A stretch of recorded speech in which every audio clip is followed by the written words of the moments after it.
ह्याच्यात खरंच हे खूप दुर्दैवी घटना आहे आणि आता इतक्या-इतक्यातच खूप साऱ्या अशा घटना घडल्या आहेत आपल्या इथे. पहलगामपासनं तर ट्रेन ॲक्सिडेंटमध्ये आणि आता हे परत एरोप्लेनचं झालं आहे.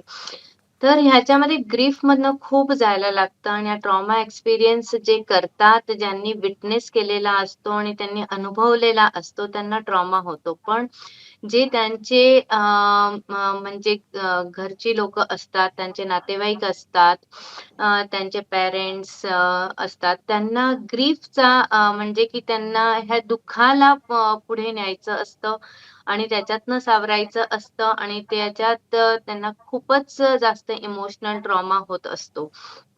तर इथे अ, बरं. त्यांच्यासाठी बऱ्याच प्रकारचे उपचार असतात, ज्याला ट्रॉमा फोकस्ड सायकोथेरपी म्हणतो आपण, ग्रीफ काउन्सिलिंग म्हणतो बरं. आणि कित्येकदा त्यांना जास्त इमोशनल ट्रॉमा असेल म्हणजे अँक्साइटी, डिप्रेशन, पॅनिक खरं आहे. किंवा पी सारखे आजारांमधनं पण जायला लागतं.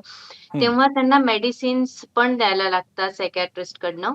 बरोबर आहे. तर अशा प्रकारच्या उपचारांची मदत नक्कीच घ्यावी आणि प्रोफेशनल हेल्प कायम त्यांच्यासाठी खूप उपयोगी निवडते.